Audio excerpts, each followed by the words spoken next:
All right, guys, so we got to talk about this pretty awesome moment that you are seeing more and more and more when it comes to coaches, specifically black coaches, pushing back against the woke media, asking them racial questions that have absolutely nothing to do with the actual game or the sport that they coach. You and Mike Tomlin are two of the few black head coaches in the league. I wonder what your relationship is like with them and your thoughts on Steve Wilkes joining that fold. I have a very good relationship with Tomlin. We don't look at what color we are when we coach against each other. We just know each other. I have a lot of very good white friends that coach in this league as well, and I don't think it's a big deal as far as us being coaching against each other. I think it's normal. Wilkes got an opportunity to do a good job. Hopefully he does it. And we coach ball. We don't look at color. But you also understand that representation matters too, right? And that when young aspiring coaches or even football players, they see you guys, they see someone that looks like them, maybe grew up like them, that has to mean something. Well, when you say you see you guys and look like them and grow up like them, it means that we're oddballs to begin with. And I think the minute you guys stop making a big deal about it, everybody else will as well. Okay, and again, what you're seeing are coaches basically get annoyed by these questions because they're coaches, right? They're not social activists. They're not social justice warriors. They're not politicians.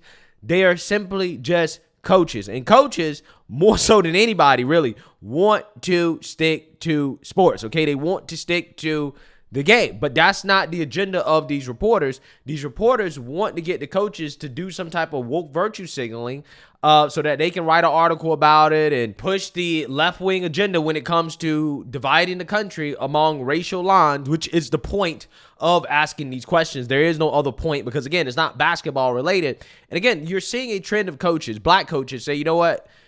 I'm just not going to participate in this nonsense. That leads me to this story involving Boston Celtics head coach Joe Mazzulla, who is currently prepping his team for Game 2 against the Dallas Mavericks, who are coached by Jason Kidd after blowing out the Dallas Mavericks in Game 1 of the NBA Finals. Now, this coach was asked about it being a matchup between two black head coaches because this is the first time that this has happened since 1975. So, again, it's not the first time it's happened, right? So it's not really historic.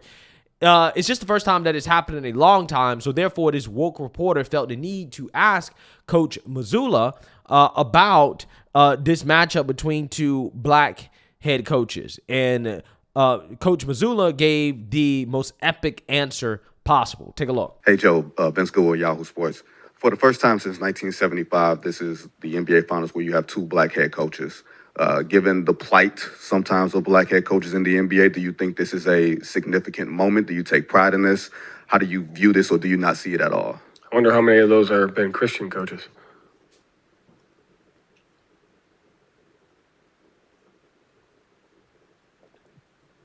David Aldridge?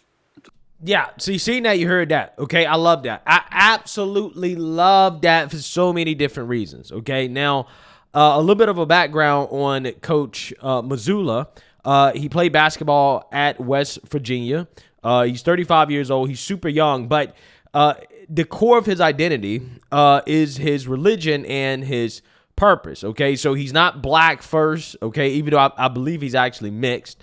But as you can see there, he is Christian first, okay? He leads with his faith, and I think that him answering the question the way that he did with his faith, talking about how, hey, I wonder how many of those coaches have been Christian, right? That's what I think about, okay?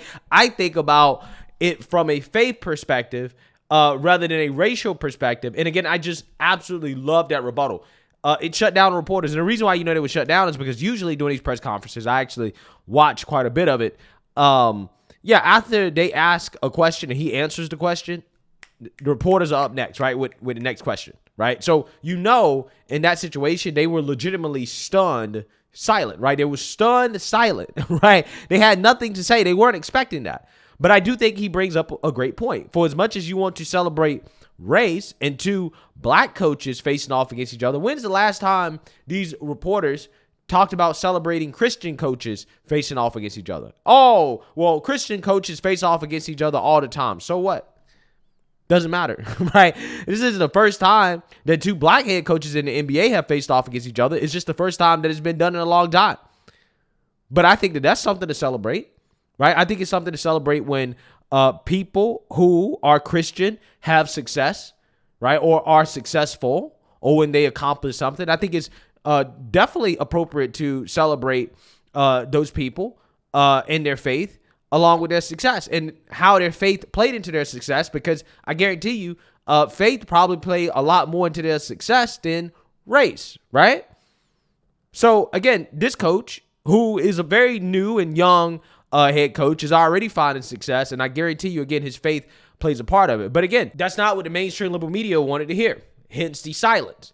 Now, that leads me to this article here, written by Mr. Vincent Goodwill, who was the same reporter that asked this guy that question, right? He's the same guy that asked the question. So after asking the question, this guy follows up with an article basically claiming that Coach Mazzulla's unwillingness to discuss race is a complicated issue.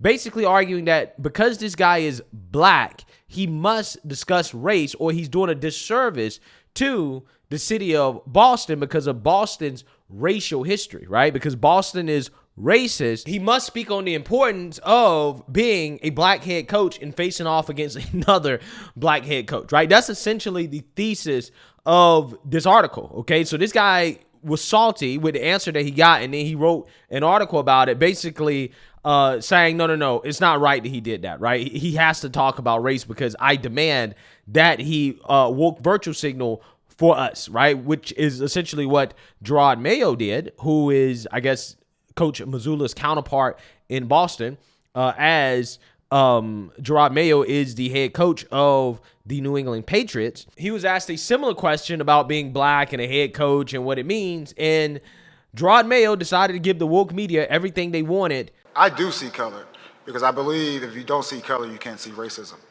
And whatever happens, black, white, disabled person, I've always, even someone with disabilities, I always, for the most part, people are like, when they're young, they kind of make the spot hot. Younger people know what that means.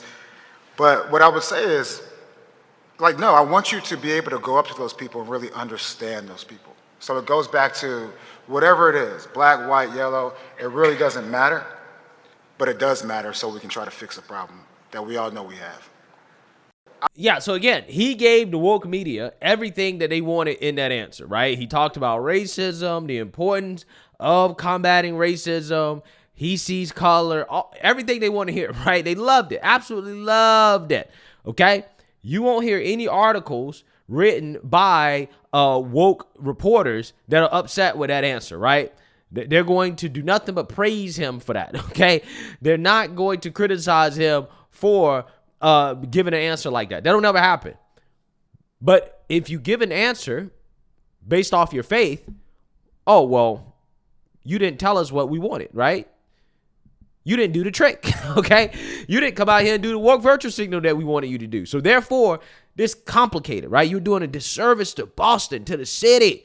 You're not doing your job. As if your job as a successful black man is to always talk about how important it is that you are a successful black man and that your skin color is such a big factor in that. Even when, in that situation, I don't think your skin color plays as much of a factor as your religion does, right? Your faith, okay? Because your faith is what determines your values, okay? If you have strong values, especially when you talk about hard work ethic, right? Then, yeah, that is going to be the key component to your success, not your skin color. And that is the thesis of this video, which is that I guarantee you, Gerard Mayo, who again is the woke New England Patriots head coach, I guarantee you he's not going to find as much success as Joe Mazzulla has found coaching the Boston Celtics, or even Todd Bowles and the success that he has had out there in Tampa Bay, okay, coaching Buccaneers. I mean, this guy has won a Super Bowl. I think he was a defensive coordinator when he actually won a Super Bowl, but regardless, he's found success. I mean, he's made Baker Mayfield a decent quarterback, right? So, I mean, I'm just saying, he's a pretty good head coach, okay? Joe Mazzulla is a pretty good head coach. Gerard Mayo, we don't know yet. But if I was a betting man, considering how this guy is woke, he seems to be more focused on wokeness and diversity rather than just coaching and doing his job, right? I would have to bet that he probably is not going to find as much success as, again, some of his counterparts, right? That's just my opinion. I think when you focus more on faith, I think you're more likely to find success. Because, again, your skin color is not a determinant of that. But, again, the media wants to continue to ask these questions, and I want to see the media continue to get shut down when asking these questions because, again, these questions are irrelevant, right? Your race is irrelevant to your success. Now, again, the media wants to ask about faith. I have no problems with that because, again, faith plays into that, right? It definitely plays into it. So I think that if the media is going to ask questions about somebody's identity in relation to the sport, then it needs to be about their faith, right? Because, again, I think faith plays a much larger role in success and what happens on the floor than race, okay? But that's just me, okay? So I want to see more questions about the importance of having Christians be represented in these successful roles or in the finals or in the Super Bowl or, on these major platforms. That, to me, I think is a much more relevant question if you're going to ask the question about identity. And I just love the fact that Joe Mazzulla put that woke reporter in his place. It was absolutely epic, and I want to see more of it. So let me know what you guys think. Make sure you like, comment, and subscribe. Most importantly, share a Black conservative perspective. Peace.